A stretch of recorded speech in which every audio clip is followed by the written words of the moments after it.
All right, ladies and gentlemen, welcome back to another episode of the Cold Country Podcast, where we discuss everything WVU sports. I'm your host, Ian McIntyre, and as always, I am joined by Matt Howe and Tyler Cobb. Gentlemen, how are we doing on this fine summer day? I'm happy to be here. How are you?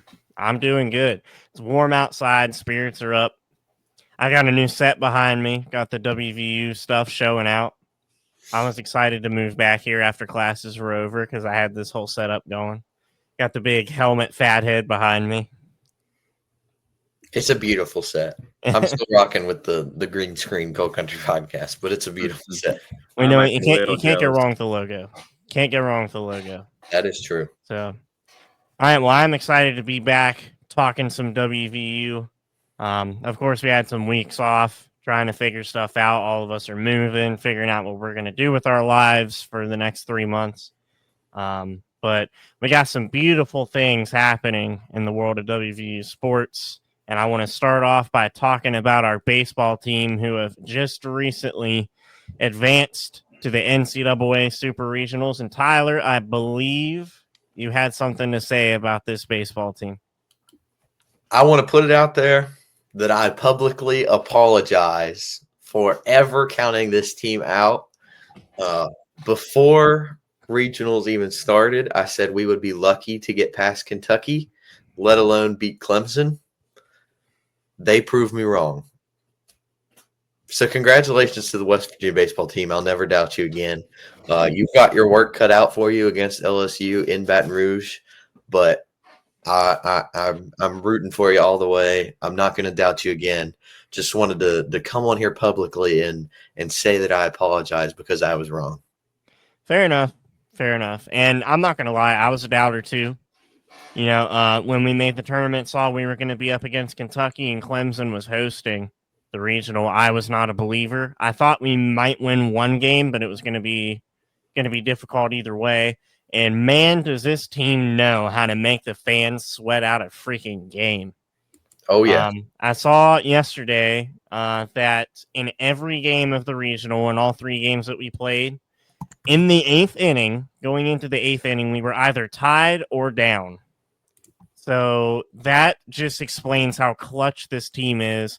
And if you guys especially watched the last Kentucky game where we won 13-12 to advance to the Super Regionals, you know exactly what I'm talking about.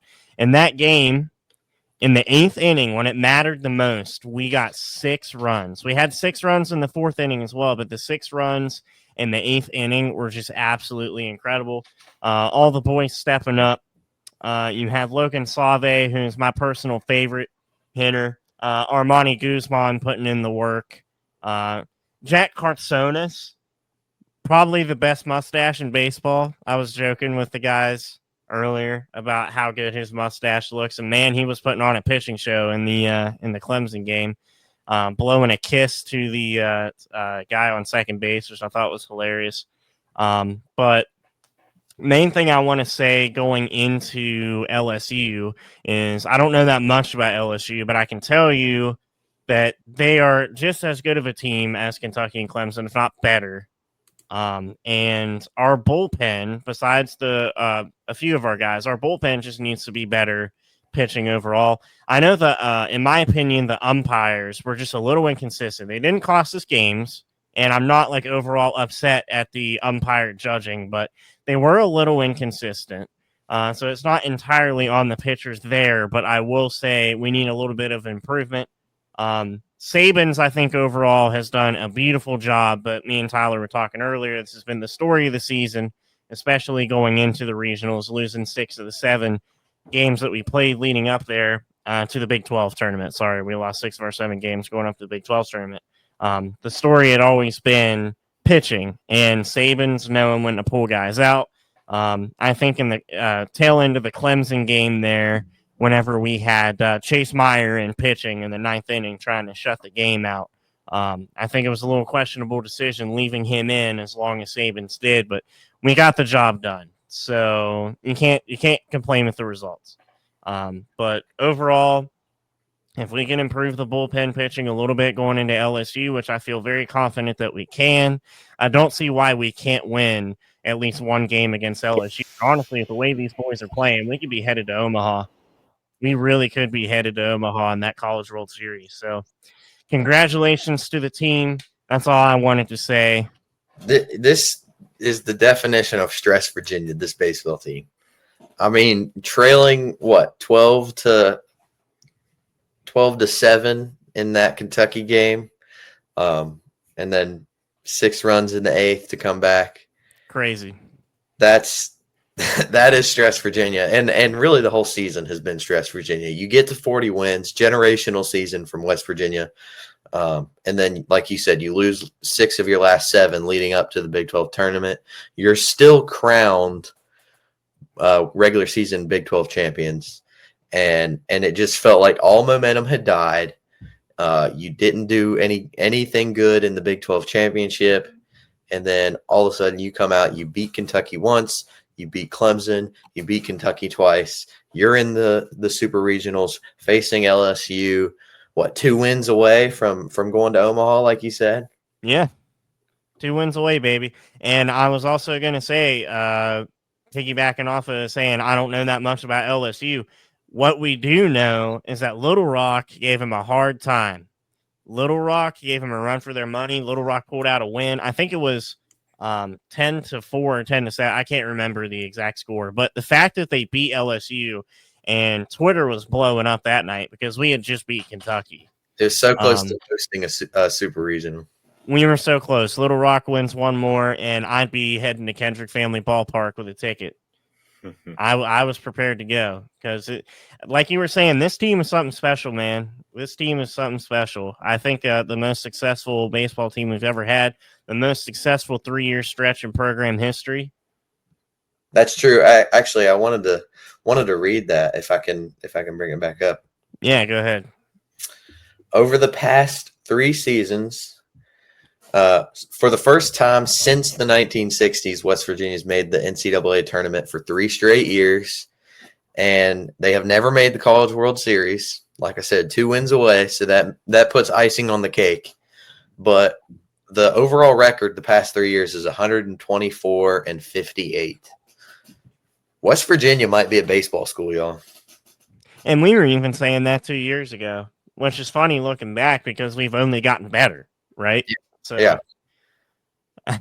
Very incredible last 3 years. Yeah. Even without JJ coming back this year, JJ Weatherholt, I had some questions personally, but we had Logan Save step up to the plate and bring that hitting production that we needed, that we were missing from JJ. And it shows, man, 40 wins this year in the regular season. And we're headed to LSU. So good luck to the boys in Baton Rouge. We will all be watching. Please don't make us sweat again, please. Go get it done for the Mountaineers. Go get it done. Please. We believe. Right. That'll do us for baseball.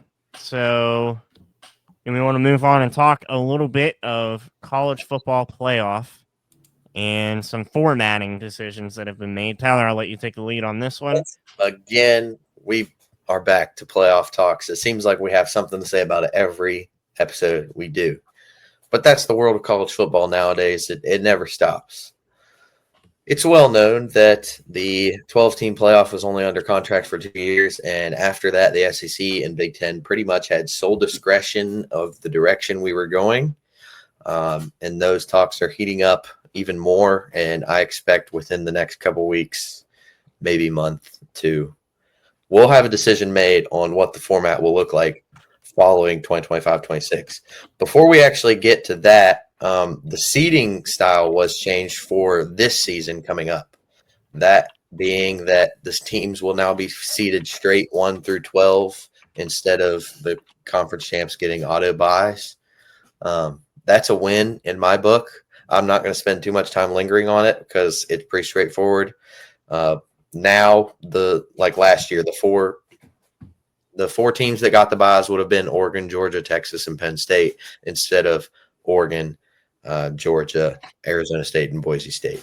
Some don't like that, think it takes away from the meaning of the conference championship game, but let's be honest, it didn't mean anything in the first place. 3 of the 4 conferences, both teams that played in the conference championship made the playoff anyway. So that's a win in my book. On the other hand of things, we have the future format, which the debate right now is, should you go to a 5+11 model?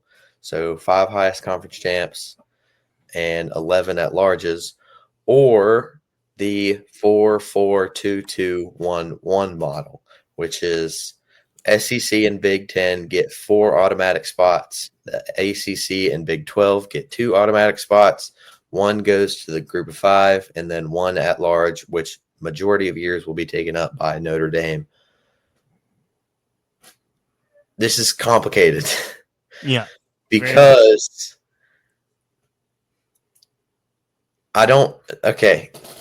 right now, there is a clear break between the Power 2 and then the ACC and Big 12. There is a large gap in talent between the SEC, Big 10, and then the ACC and Big 12.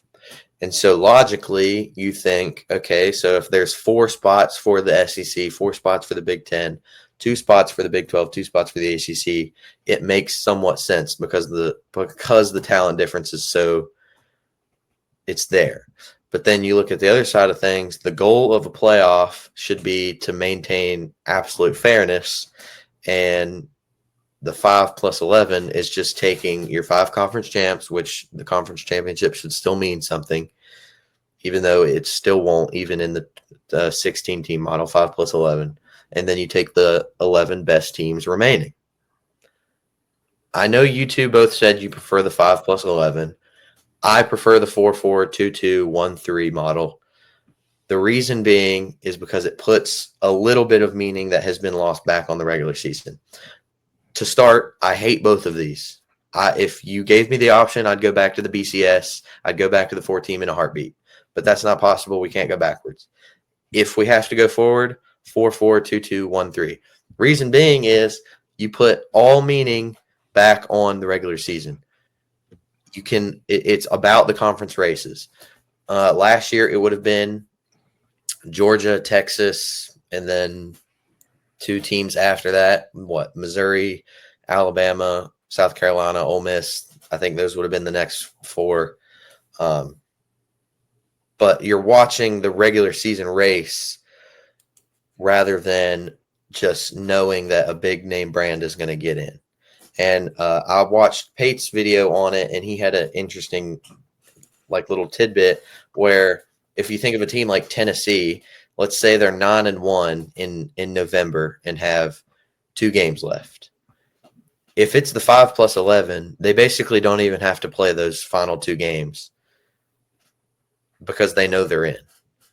Whereas the 4-4-2-2-1-3 model, they drop those 2 games, they could potentially drop far enough in the conference race to be dropped out entirely.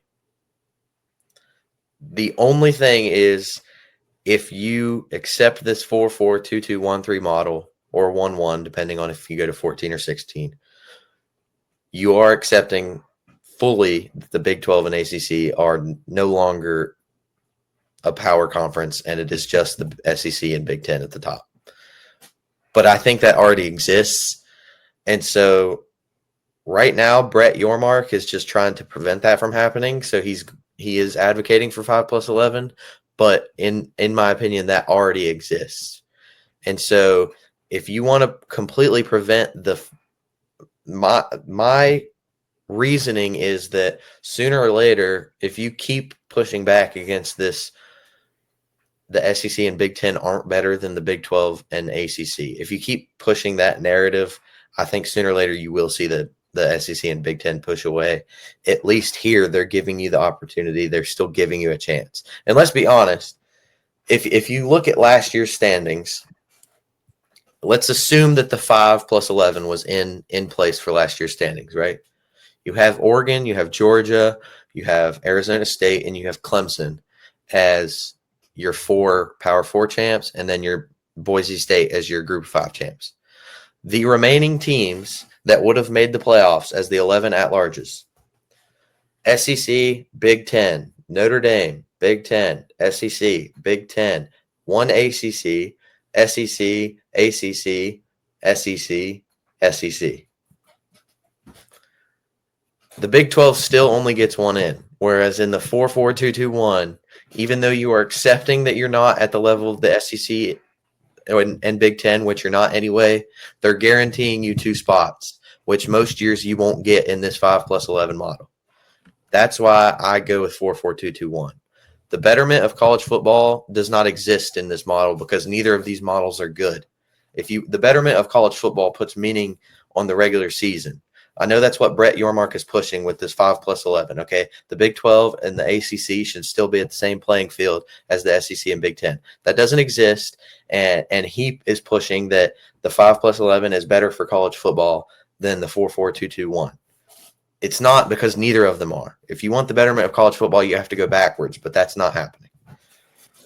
I agree. Those were my initial opinions on researching both of these, which I just looked into about an hour ago. I did a research dive on both of them, and I don't know if I prefer one over the other because of the reasons you gave. Because both of them are favored towards the SEC and Big Ten anyway, and like you said already, that bias exists, and almost all fans of college football know that the SEC and Big Ten are just on a different level, and I think neither of these formats actually do anything to help that. And the more I listened and the more I looked, the 4-4-2-2-1 probably has a better chance of including the Big 12 in the playoff because the 5-11 is more heavy on rankings, like you were saying. And if we could get 2 teams in, it's better than getting 1 team in, like you were saying, based off of last season. So my opinion is that all formats suck. That's kind of where I stand. I would say that this argument basically distills down to the 5-11 is better if you're going to be fair in your rankings. And I think the 4-4-2-2-1-1 is the same thing if you assume that there's always the 4 teams from the SEC and the Big Ten, and then that there would be 2 teams on that list. So you're basically locking in what that selection would be, assuming that the merit of those conferences is always locked in at those ratios. Explain fair to me. So you said fair in the sense that the teams who would do the best are the ones who are actually selected. And okay. Of course, that's a subjective thing. So like I said, I named off conference breakdown for if you had the 5+11 model last year, right? And if you did, you get 6 SEC teams in, 4 Big 10 teams, 3 ACC teams, Mountain West, a Big 12. I'm missing one. Well, so again, that's based off of and committee rankings, right? That's based off of like a committee ranking, right? Yeah, that's the final CFP top 25.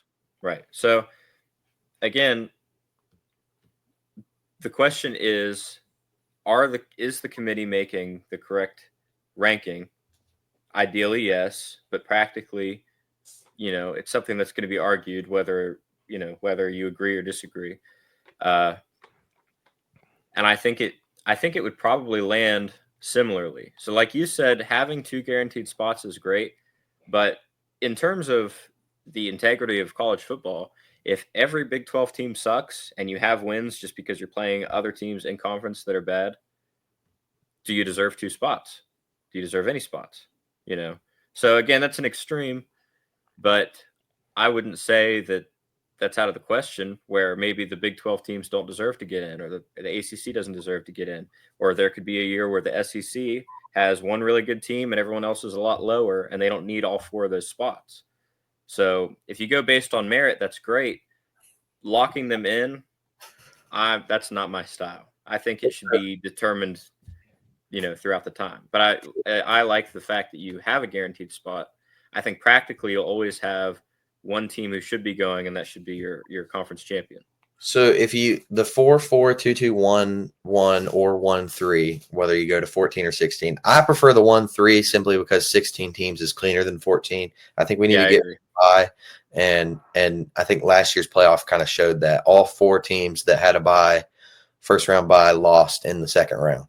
But the playoff, if you go to 4-4-1-1 or 4-4-2-2-1-3, what would likely end up happening is that the SEC and Big Ten would give the top 2 teams in conference rankings an automatic spot in the playoff, and then the other 2 spots would be determined by, like, you would get rid of conference championships and then have play-in games for the playoffs by each team.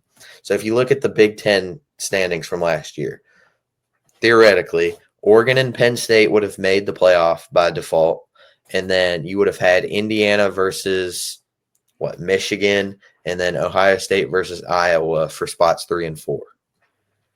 That is why I like the 4-4-2-2-1-1 model, is because that still puts importance back on the conference race. If Iowa loses one of those last games, Minnesota could jump the spot, and then now Iowa's out and Minnesota's in. If Ohio State loses a game or 2 to end the seasons, they could fall out, and Michigan takes their place if Michigan plays well. And same thing goes for SEC. If I can get over here to the SEC standings, you'd have Texas and Georgia take the automatic spots, and then you'd have Tennessee versus Alabama, Missouri versus Ole Miss. Yeah, I think this kind of goes back to the point we've talked about every time over the last year when we've talked about the college football playoff, where you feel like you're losing value in the regular season, and that's not a good thing. I think that's the important part, is watching the team develop over the season, especially with rivalry games, not necessarily in conference, and just building up the legacy of that year.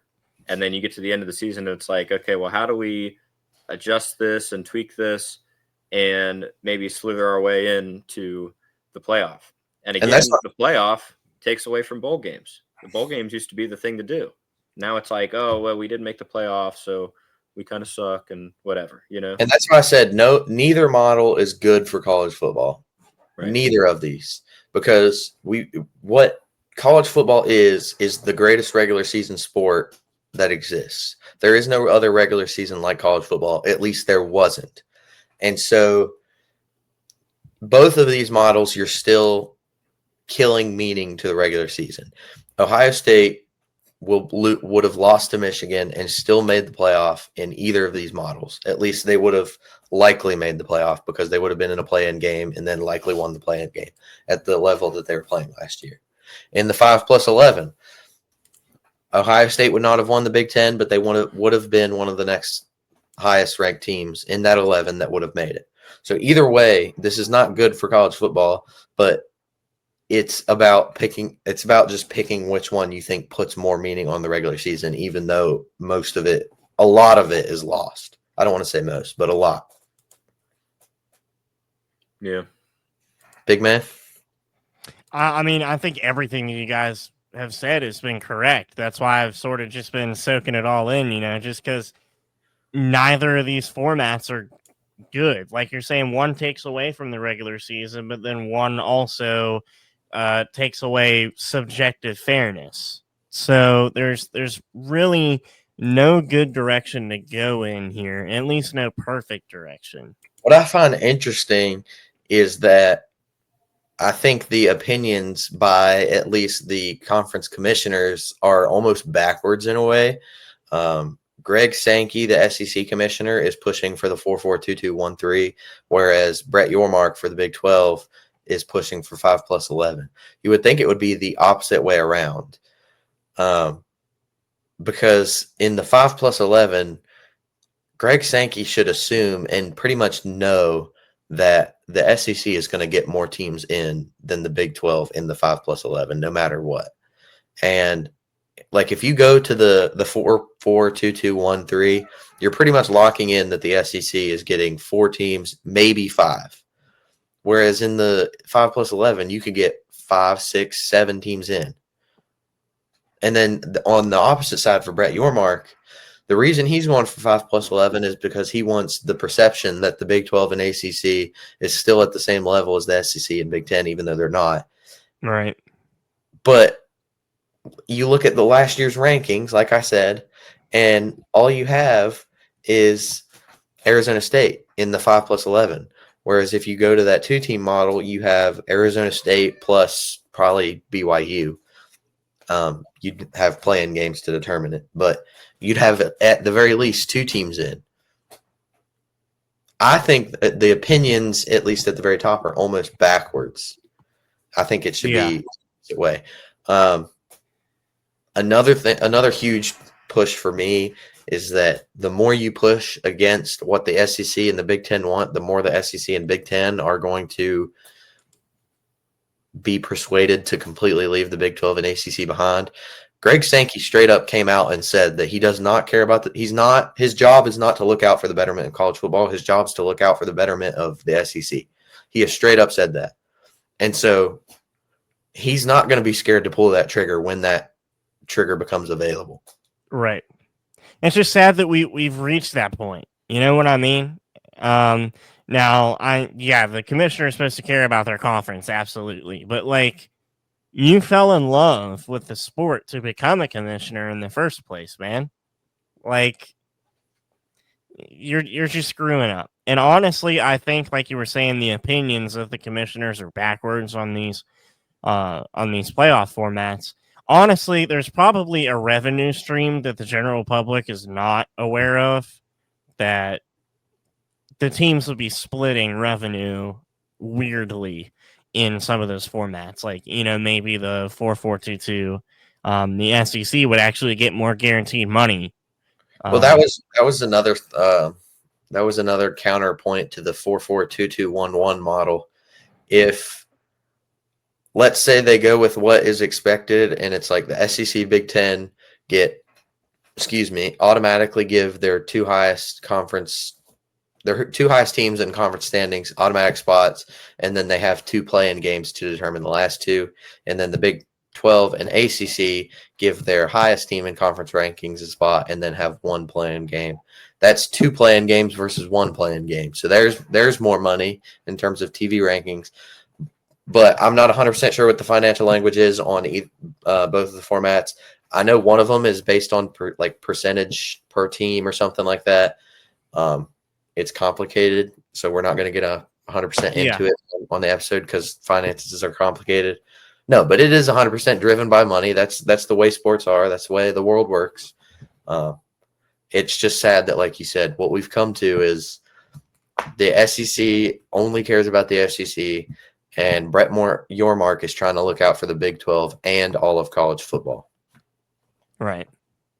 And, I'm happy that Yormark is doing that for us because, being in the Big 12 and being in the ACC is definitely a more difficult job. You don't have the power in that instance. So I'm glad he's actually taking the stance of looking for the sport as a whole as well, not just the league. Although I do want the league to profit. We all do. But anyway, college football, we keep going back to it with the playoff format and just in general, and it's not in a great place. But that's why people like us exist. We talk about it, discuss it, find ways to make it better. And obviously we're not the only ones. And I'm glad that there's a community of us that is pushing for that prerogative. So hopefully the playoffs get better. The formats change for the better. Hopefully West Virginia will get in there. College football, at some point. College football is still college football. Saturdays are not what they once were, but it's still tailgating, fun with the boys, watching a game on Saturday. Absolutely. It might depend on which home team you support.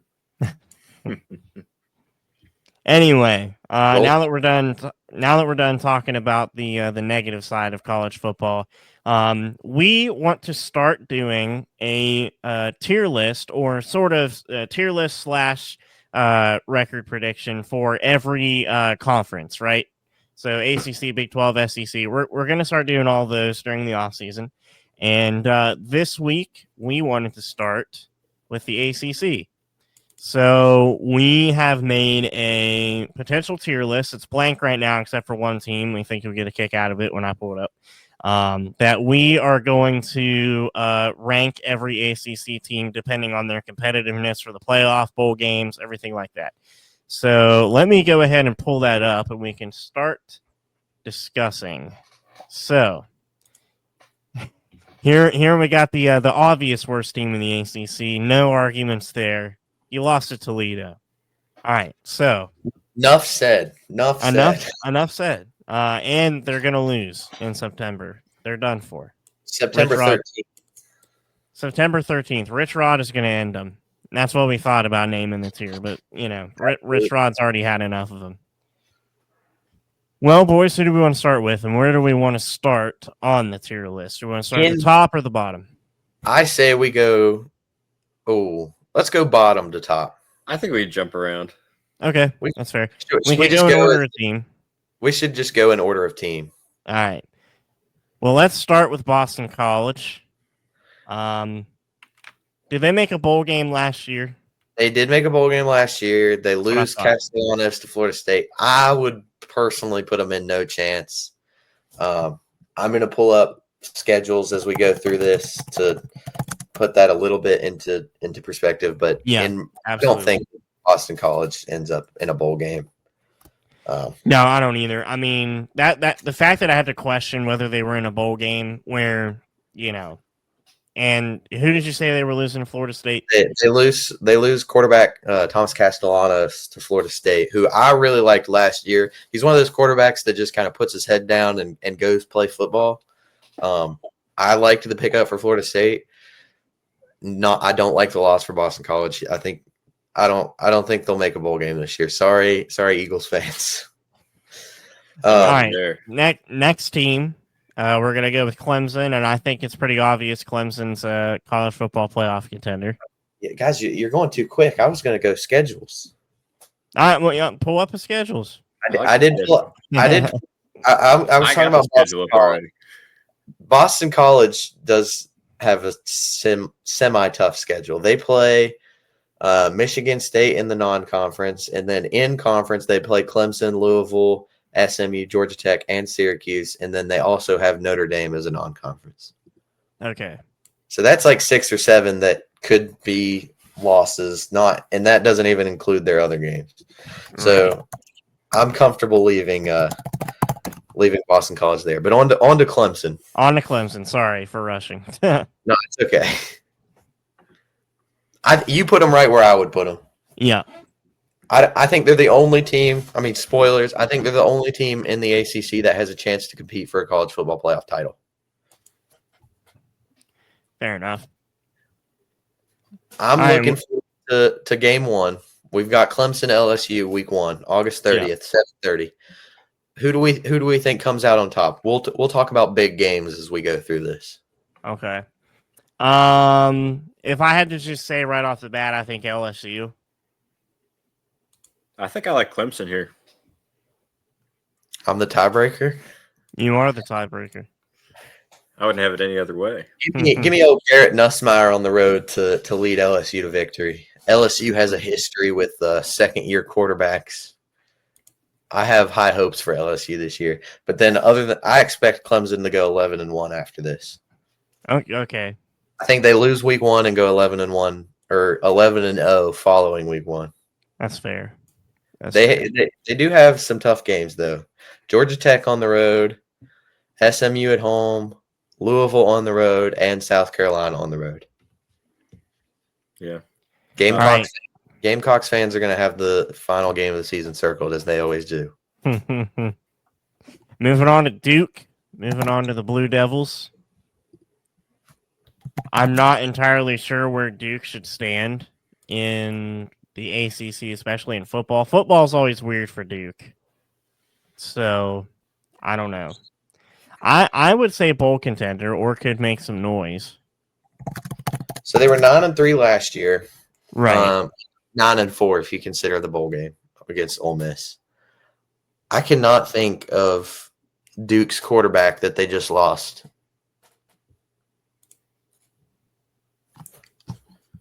I'm totally blanking.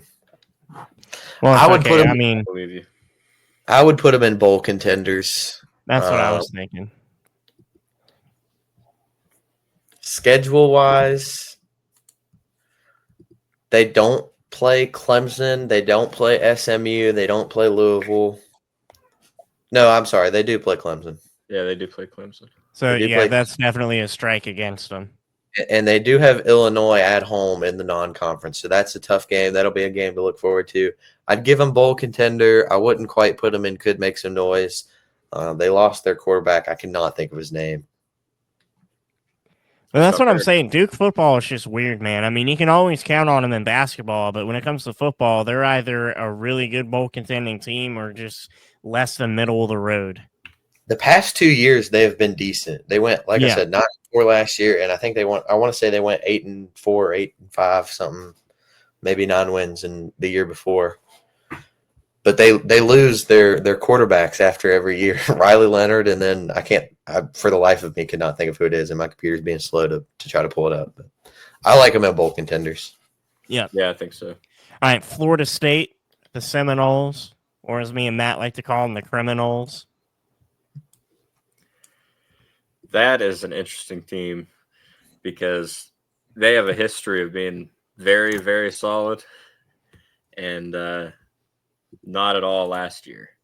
No. So, DJ Uyongule. I think that's the best I've ever pronounced his name. I have their schedule pulled up. Game 1 is against Alabama at home. Man. What predictions? That's another big game. We'll go predictions for that one. Florida State, I got Alabama. I think Alabama does better this year than they did last year. I think they make the playoff. I think I'm with you there as well. I'm gonna take Alabama, but it's on the road, and I feel like this could be the Vandy game of last year. Like nobody expects this to happen, but I'm going Alabama. I'll say Alabama comfortably. I would honestly put them in probably either bowl contender or no chance. There's no way they're as bad as they were last year. Now I'm putting them in bowl contender. I feel like they get a solid 6-6 record.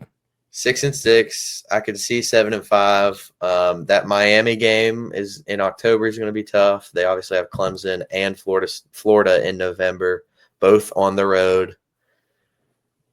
It's going to be a interesting year for Florida State. Can they bounce back? Is Norvell on the hot seat? Is Mike Norvell on the hot seat? I mean, considering last year, yeah. After going undefeated in 2023 outside of a bowl game where nobody played, and then going from that to 2-7. No, not 2-7. 2-10. 2-10. Mike Norvell is on the hot seat. This is a big year for him. If they have any improvement from last year, they should be able to get 6 wins. We'll see. I agree. I mean, they have 2 really easy games: East Texas A&M and Kent State. Those are pretty much locks. Wake Forest, Stanford, and Virginia Tech could all be considered pretty much locks. Yeah. That loss to Toledo team, I don't know how to pronounce their name, but they play them at home. I give them bowl contender. For Florida State? Yeah. Yeah, okay. All right, Georgia Tech. This is a team that I'm a big fan of, and honestly, I'm debating whether they win the ACC, but I'm definitely going to put them in ACC title contender. Yeah, that game against Georgia last year. That game against Georgia last year, man, it gave me hope. It gave me hope, and I feel like they built on what they did. So, Haynes King is a demon. I had him tied for 25th in our preseason top 25. Yeah, I'd put them in as sneaky ACC title contenders. I think I'm with you guys there. Their schedule next season does not look the most intimidating. No, it's not terrible. They're gonna have Clemson and Georgia scheduled. Those are both givens. What about that Colorado game in the non-conference on the road? I think Colorado's going down hard relative to the last year. That's a Friday night game. I'll be watching high school football. Friday night in Boulder. I'm giving in Boulder. Yeah, it's in Boulder, but I give it to Georgia Tech. I think so too. I mean, there's no way Colorado is as good as they were last year. No way. No. So I have Georgia Tech taking that game. And like we said, ACC title contending team right there. So I'm going to say Georgia Tech goes 9-3. that's fair. I think they lose to Clemson and Georgia, and then they drop one somewhere in the non-conference that they're not expected to. But this schedule is not daunting whatsoever. I could see Georgia. Uh-oh. Did he cut out? I think we dropped them. Oh, You're not paying attention. I got him. Am I back? I got him. You're back. My fault, guys. I've got some internet issues apparently. Nah, you're good. If I get kicked out again, I guess we'll just have to keep moving forward. What were you in the middle of saying? Oh, I was just saying I think Georgia Tech goes 9-3 and as sneaky ACC contender. All right, let's move on to Louisville. So, Louisville, I think, was a top 25 contender. Am I correct in saying that? They were towards the bottom of they were like basically top 25 honorable mentions last year. They weren't in it to finish, but they had some promise. I think they are a perfect could make some noise contender. I agree. And they really don't have – I mean, they play Miami on the road, which was a really good game last year. They play Clemson. They play SMU on the road. And then they obviously have Kentucky to finish up the year. I could see Louisville going 8-4. If they pick up one of the games they're not supposed to, maybe 9-3. I'd give them could make some noise. Yeah, I think I'm with you there. All right. Well, we got a team in every tier, so that's always a good thing. There we go. I'm liking it. All right, let's move on to the Wolfpack, NC State. This one's interesting because they were a lot worse than what most expected them to be last year. They lose not Castellanos. They lose Concepcion, their wide receiver from last year, to Texas A&M. They don't have a terribly hard schedule. Do we think they're worse than Florida State this year? I don't think they're worse than Florida State. I can see them on the same level, and I was going to say a bowl contending team. I'm fine with that. I would almost put them in no chance, but it's up to y'all. I think they're going to be there. They'll get towards a bowl. I think they're going to be there.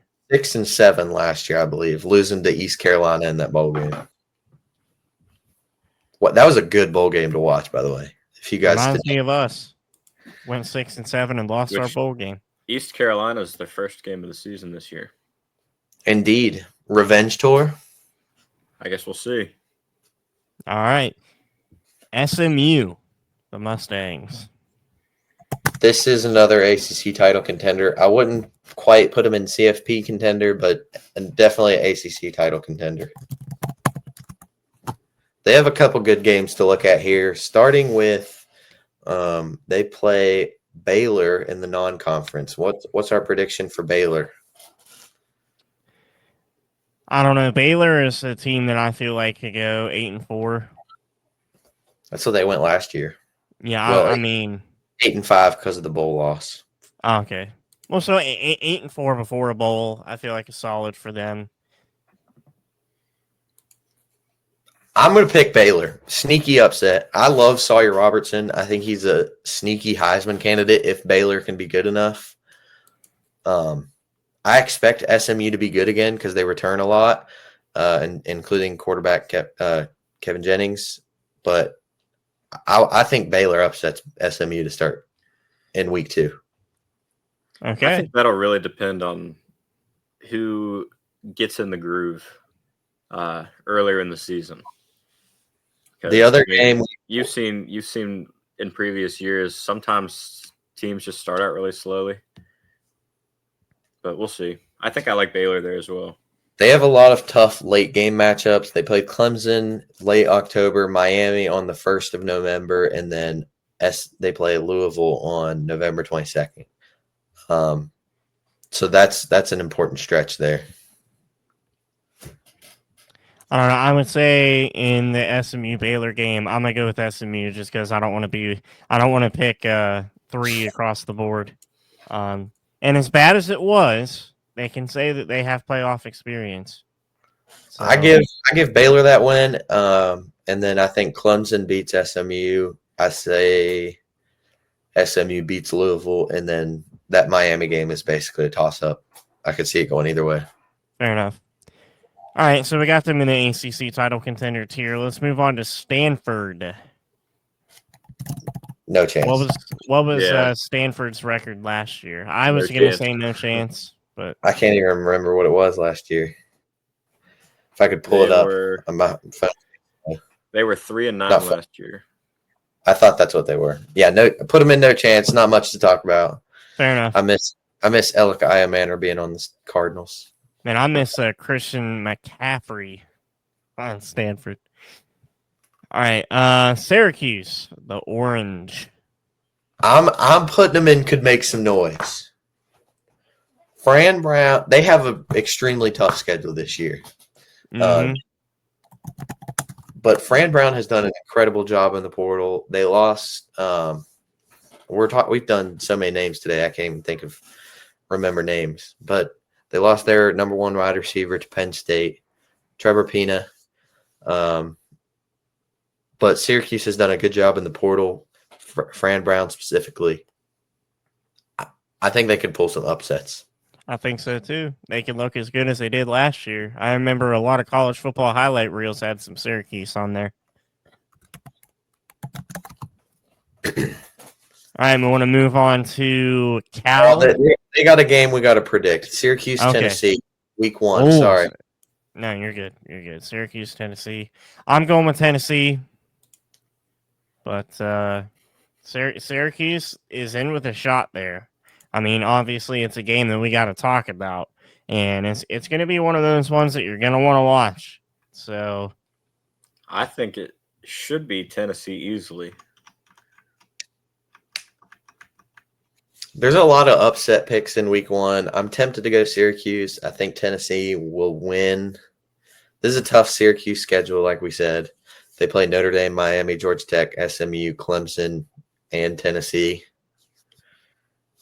I'll give it to Tennessee. But don't be surprised if Syracuse is making that a game late. all right, now, Cal, Golden Bears. Sorry, but they're right next to their rival Stanford. They gave Florida State their only Power 4 win last year. Yeah, that's sad. That is sad. I was thinking no chance, but who knows? Every time I think about Cal, I think about the 2007 season, as crazy as that was. We always talk about it on here, and how they started 5-0, and they were ranked number 2 in the country, and then lost. I just think about Jared Goff.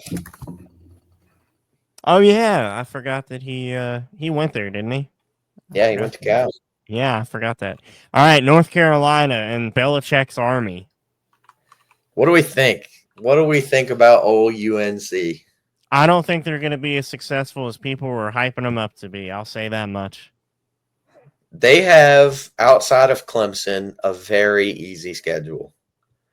So that plays into their favor. They do play TCU in the non-conference. I'll go ahead and give my prediction, and it is that UNC ends up winning that one. Really? I like North Carolina to upset TCU there. Actually, I don't think it's an upset. I think the line is even as we speak. It is. I'm putting like TCU. I was thinking could make some noise.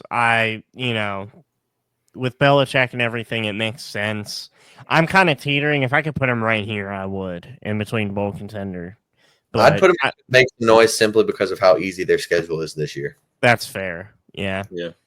All right, Virginia, the Cavaliers.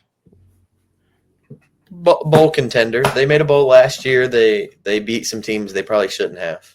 I'd put them in bowl contender. I do not see Virginia. Virginia was 5-7. I'm sorry, they're 5-7. I'm thinking of Virginia Tech. My fault. Virginia, thinking- again, like I was saying, if I could put them in between tiers, I would, with bowl contenders and no chance. But What's Virginia's schedule look like? So I'm looking here. What we got, Matt? Because again, Coastal Carolina up front, then NC State. They're going to lose to Louisville, I'm sure. They have a North Carolina game, a Cal game, Duke and VT to end it. I think they'll be right around mid. So, you think they're a bowl contender? I don't know. I don't know if we'll get a bowl game out of them. Do we think?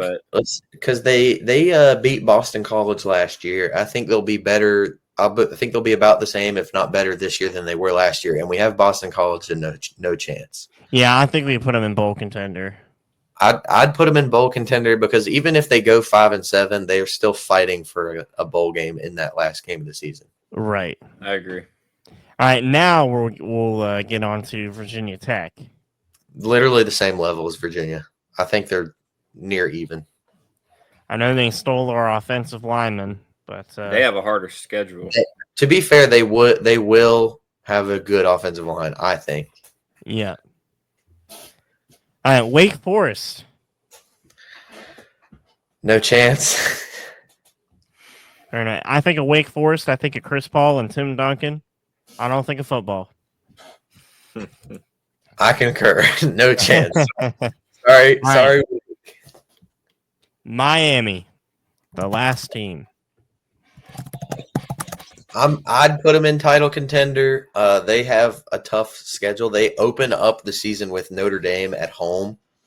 So that'll be an interesting game to watch. They play Florida. They play Louisville. Syracuse. Going to be an interesting. The thing is, do we think Carson Beck can put the team on his back and really lead them to an ACC title game? I think if he has to put them on his back, they won't make it that far. The skill guys around Carson will be good enough for him to make plays. It's going to be about, can the defense be better? Like Miami had a generational offense last year and a terrible defense, and it cost them not only an ACC title shot last year, but a college football playoff spot. So really the question is, can the defense be better? They've addressed some of those problems in the portal. I like Miami to be decent. I think they win one or two of the toss-up games. Like you've got Notre Dame, you've got Florida, Louisville, SMU. So if they can split those and potentially go 10-2, 9-3, they could find themselves in the ACC title game. Going to be interesting. Miami has an interesting schedule. I think Clemson should definitely get the edge on them overall. I think Clemson is the only team that does belong in the playoff tier, but Miami is just going to be weird. So they have several good games we could pick. I say we pick the Notre Dame Miami and then the Florida Miami, but especially because Miami beat the brakes off Florida last year. So first off, who do you guys have winning the Notre Dame Miami game? I will have Notre Dame getting the win there. It is at Miami, and it is a night game. Keep that in mind. Oh, it's a night game? Man. Dude. Miami. If it's a night game, give it to Miami. I think that's a pretty good toss-up. I could go either way. I'll say Notre Dame. I'm giving it to Notre Dame. Miami's not a notoriously hard place to play. They play in Hard Rock, so I give it to Notre Dame. And then they're another one of those teams that doesn't have their own stadium. What about Florida Miami? Can Florida get revenge? It is on the road. Can Florida get revenge, or will Miami do it again? I think Florida will get revenge. I think Florida's going to be better this year. If Lagway is healthy, Florida wins the game. I think so. That's my take. I think that's fair. At the same time, though, Miami might have – that's game 4. Miami should have it figured out. Yeah, and they have an FCS opponent and South Florida to be tune-up games. That Notre Dame game is going to show a lot for Miami, and then they've got Florida after a couple tune-up games. So Yeah, we will know what Miami is before October. That's fair. I All think right, that's well a good pick. that does it for our ACC tier list. Let Should us we give know. our actual ACC title picks? Who we think it'll be in the title game? Yeah, and this can segue to our final segment if you wanted to. That's fair because I know yours has something to do with the title game. With the hot takes, yeah. Anyway, before we give our thing, I was gonna say this is our tier list. Let us know what you think. Everybody watching, comment. Say if you think a bowl contender could win. Say if you think Clemson sucks. I don't care what it is. Just say something. So yeah. Do you want me to go first? Because I can say who I think I want. I have Clemson in it. I as well. I'm sure we all have. I think we all have Clemson. Matt, do you have Clemson as well? Sure. So we all have Clemson. It's about who we have playing Clemson. Yeah. Who we got, Ian? I got Georgia Tech playing Clemson. I as well. I also have Georgia Tech. Yeah, I think it'll be SMU again. Do you think a rematch of last year? Yeah. I'm giving it to Georgia Tech. They have a favorable schedule. I love Haynes King. He just gives me Garrett Green vibes. Just lower the shoulder and go. Give me Georgia And Tech. honestly, if we're gonna segment to the college football hot takes is what we're doing. To end out the episode, I think not only does Georgia Tech make the title game, I think they have the potential to beat Clemson. It looks like a long shot, but as Tyler was saying earlier, Georgia Tech can go 10-2.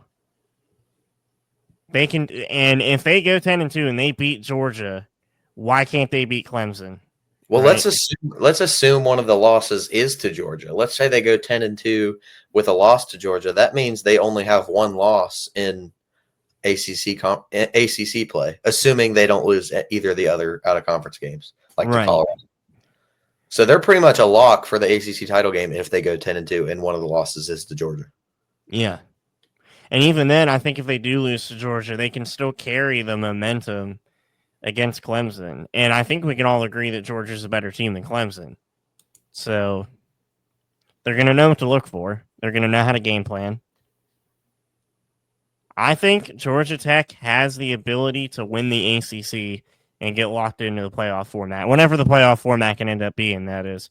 I feel like Georgia Tech this year it'll still be the 12 team, just seeded differently. Oh, you're right. You're right. Yeah, different seeding. I don't hate it either, man. I don't hate the take. Like I said, I have Georgia Tech going 9-3 with losses to Clemson, and I think that's who it was, Clemson and Georgia, and then one loss that you just don't expect. I think that's enough to get them to the ACC title game. I'll have Clemson winning it, but Georgia Tech can make some noise. So I don't hate the take.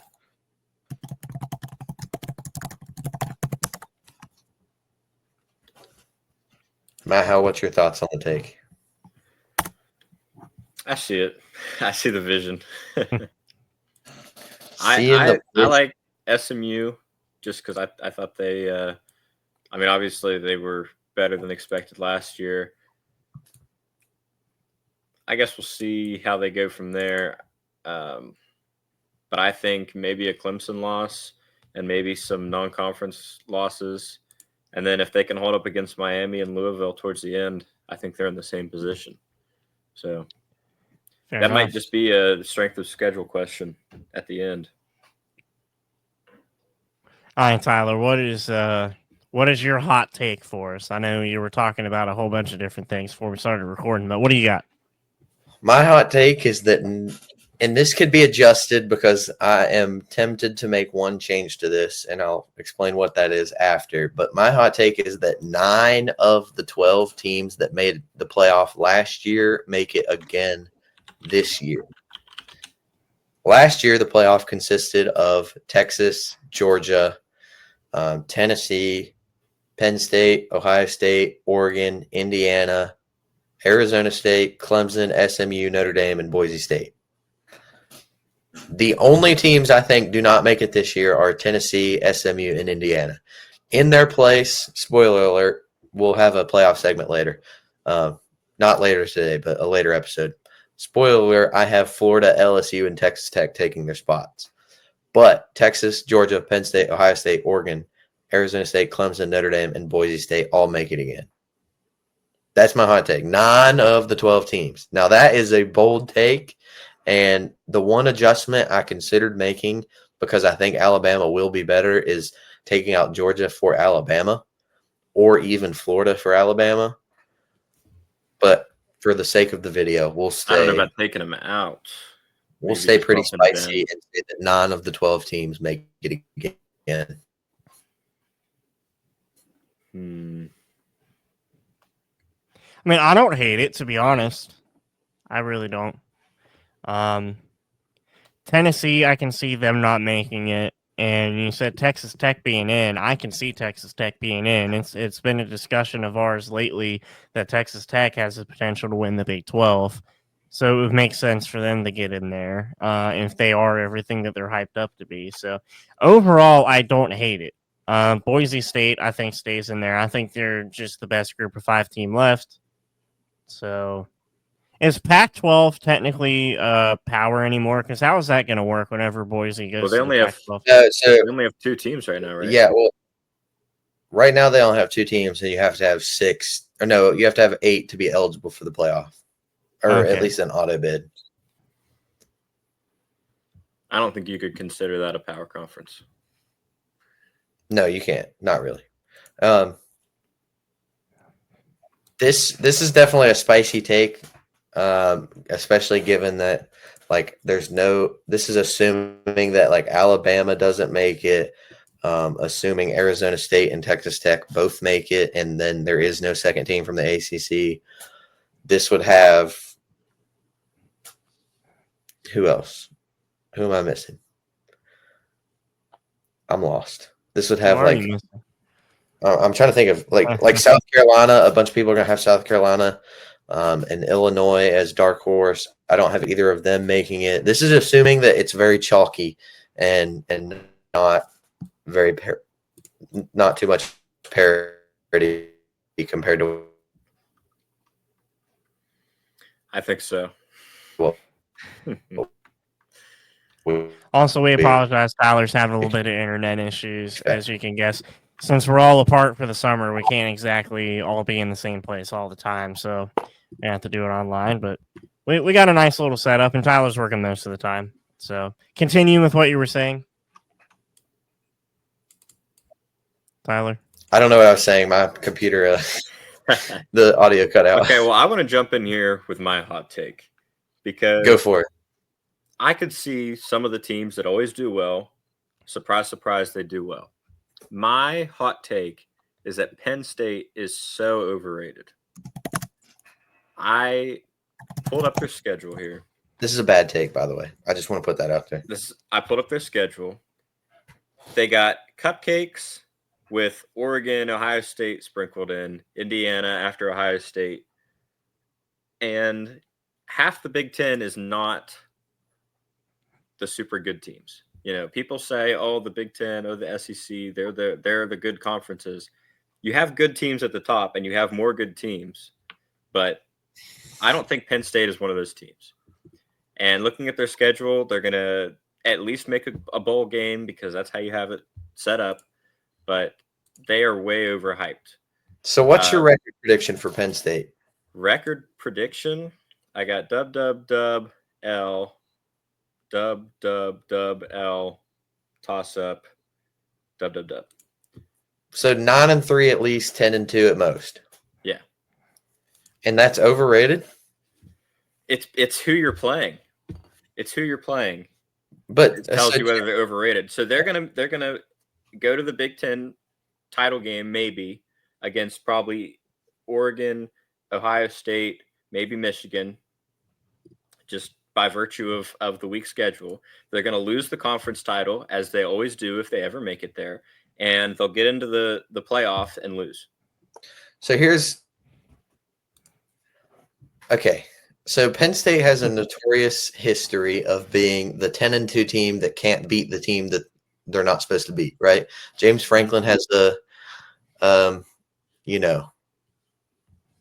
record of being the head coach that can't pull it off against Ohio State, can't pull it off against Michigan.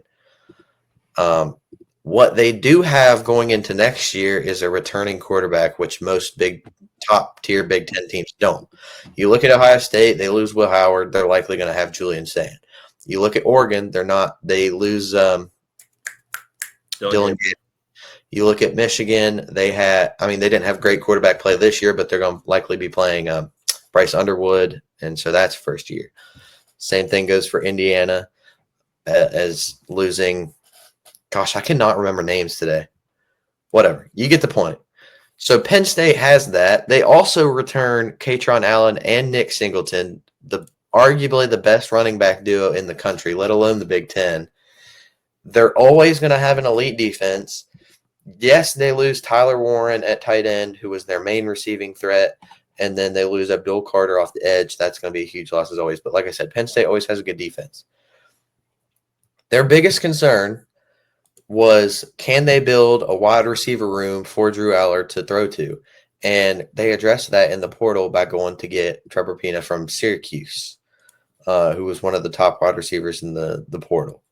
So I would not be surprised. Like, I could see Penn State having a ceiling of undefeated in the regular season, and then I could see them having a floor of 8-4. But to say that they're like that overrated is in my opinion a bad take. I'm sticking with that.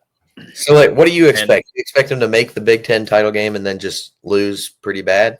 Yeah, and I think and the question is, do they even make the title game? I look at Ohio State's schedule. Possible losses are Penn State, if Penn State is better, and Michigan, just because the Michigan game is big bad, right? Well, I look at Michigan. They had a rough year.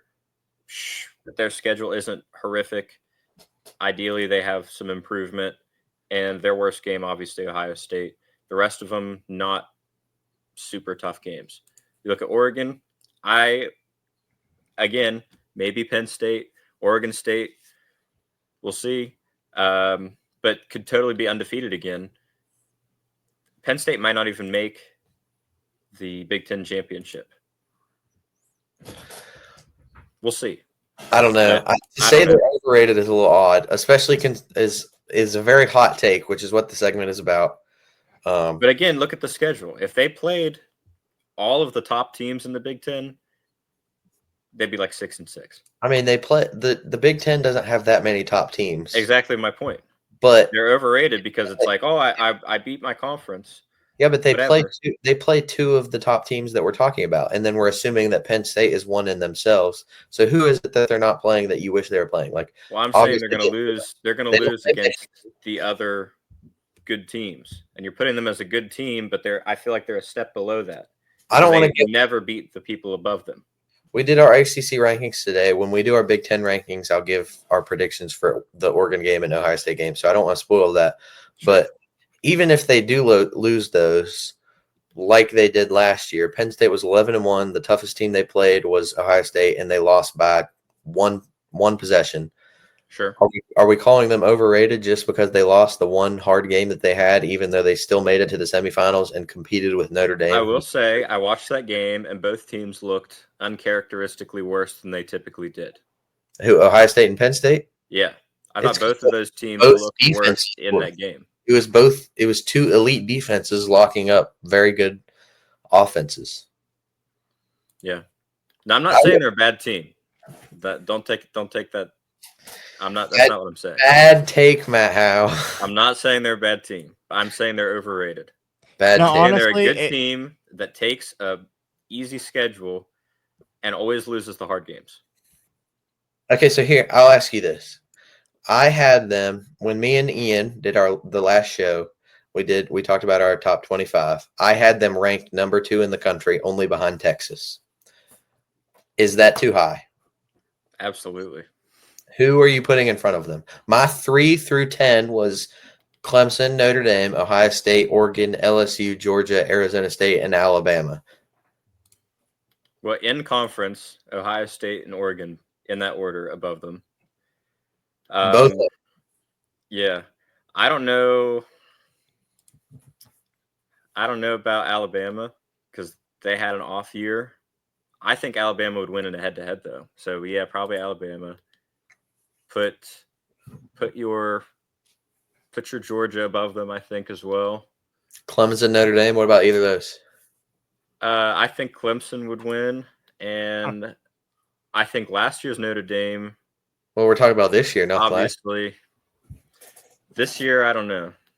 So let's assume you say yes. You'd have them ranked 8th in the country, 9th in the country. Yeah, I think that's reasonable. I think 8th is more reasonable than 2nd. Really? Yes. Okay. I'm okay with being wrong. I mean, know. Well, I don't want anyone to go out there and be worse at football. You know, it's all I want very it to be good subjective. games.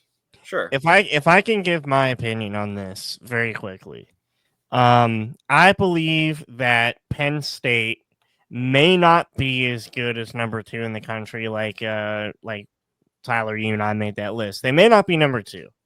I think that their schedule isn't as hard as some people believe it is. So I agree with Matt there. I do think they make the playoff for sure. I think they're more than likely going to make the Big Ten title game. Now, even if they don't, I think they still make the playoff. But then the question is, once they get in the playoff, what happens? I could honestly see them losing a game they shouldn't lose. But at the same time, they're returning Drew Aller. They're returning Nick Singleton. So those are key guys for Penn State. And honestly, I could see Penn State either making a deep run or getting knocked out immediately. It just depends on how the season develops for them. Honestly, like from Matt's perspective, you look at teams like Oregon and Ohio State, and you're like, man, those guys are really good. Even though Oregon lost Dylan Gabriel, we still look at them as a top team.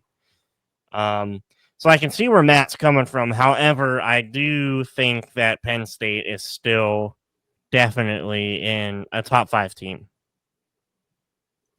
Penn State has something that none of the other Big Ten contenders have, and that's a returning quarterback running back duo. Right. Drew Aller, Nick Singleton, Katron Allen is going to be the best quarterback you don't really consider backfield, but 3-man backfield you have.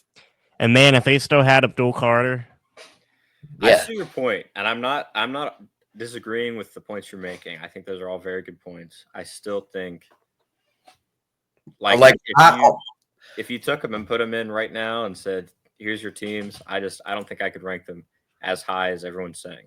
You said all the preseason stuff is having them number 1, number 2, and I just don't think I was going to say, you said practical.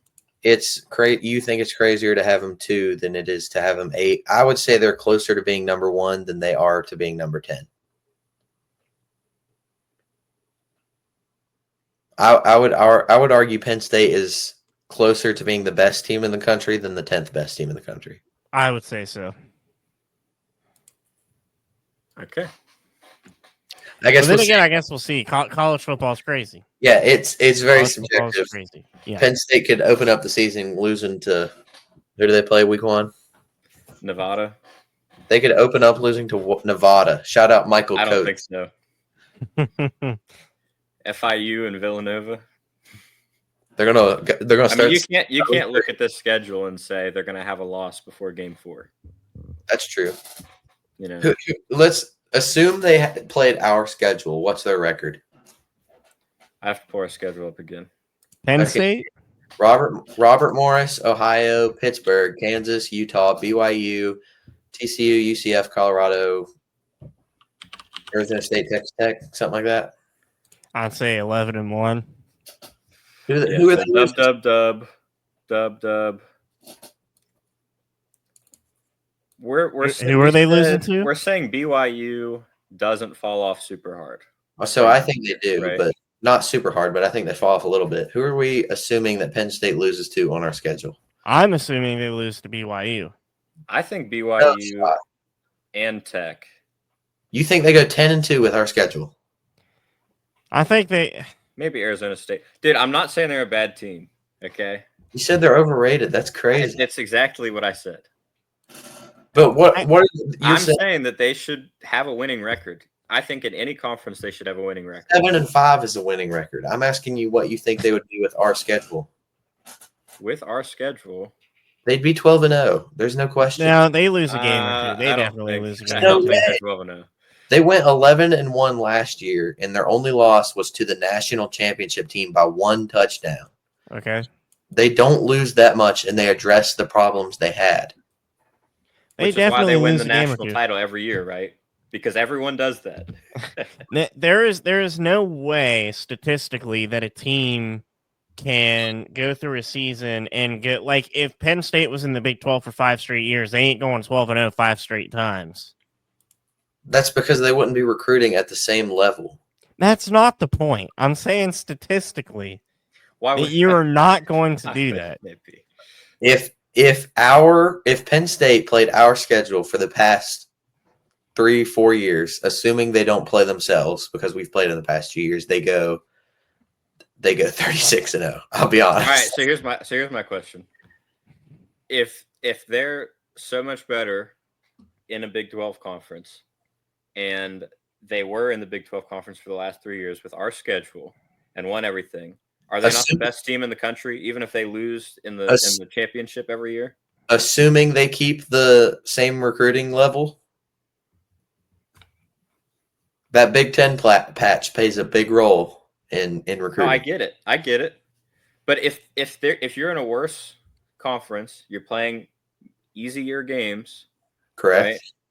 Are they the best team in the country if they play a Big 12 schedule instead? Yeah, they're still the same team despite the schedule. What about a Mountain West schedule? Are they the best team in the country? If it's the same Penn State team that Boise State last year was the best team in the country because they only lost by 1 play against Oregon. I don't understand the logic you're trying to make. No, I'm saying your logic isn't making any sense here. You're acting like I'm saying they're a bad team. Not true. Not what I'm saying. I know that's not what I'm saying. They're overrated. I'm simply saying, and you said that they would go 10-2 with our schedule next year. I'm simply saying that's I don't think they could walk into this schedule and not lose a game. You don't think you'd have any game where you just? I do easily. The only on that schedule is Arizona State on the road. So drop the ball. Minimum 11-1. I don't think so. I say they at least lose 1 game, guaranteed. Minimum 11-1. I'm saying the Big 12 ain't a cakewalk. I'm not saying it is. I'm not saying it is either. But I'm saying the best team in the Big 12, and then the middle of the pack of the Big 12 is far and away from the best team in the Big 10.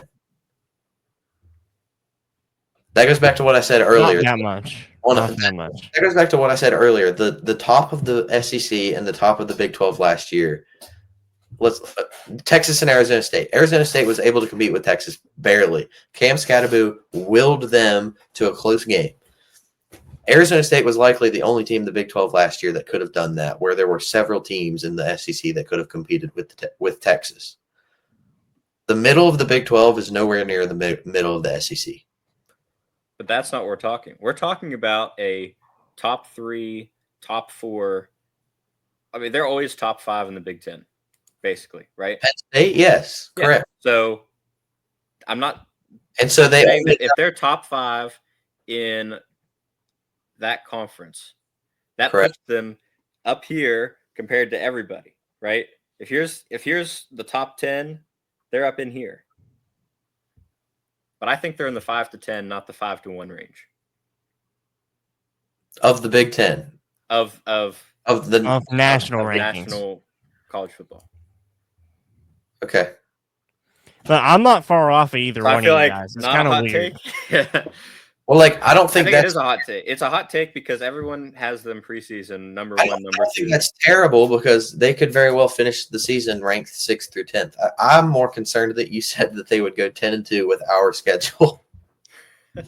Bro, this goes back to the same argument. Would we beat Boise State? It's almost sort of the No. same thing. No, we would not. Nah, don't I- bring that up. It's- You're gonna it's- make Tyler start crying, man. I already am. Bro. Bro, it's almost sort of the same thing. It's fun having these type of conversations, and that's why they're hot takes. That's why we like discussing some We'll hot see. takes. It's all subjective until the season starts. Yeah, That's true. and we're definitely looking forward to it. All right, well, guys, we got anything else we want to talk about before we wrap up? Well, I want to say for the viewers, this was definitely the most fun segment for me. So for anyone watching, if you have some hot takes, dish them out. We'll talk about them. Absolutely, dude. Tyler got Twitter fingers, so he'll be replying to you if you Right put 'em up now, on there. it's focused on the NBA. Thunder need to get it together, but I'll respond if you post something. Oh man. All right, well, I think that's going to do it for this edition of the Cold Country Podcast. So it's fun recording with you guys again. Glad we could get back together. Definitely. And we will be doing this more consistently now that we are fully locked in for the summer. So, all right, so that'll do it from me, from Matt, and from Tyler. We will see you on the next episode. Goodbye, America.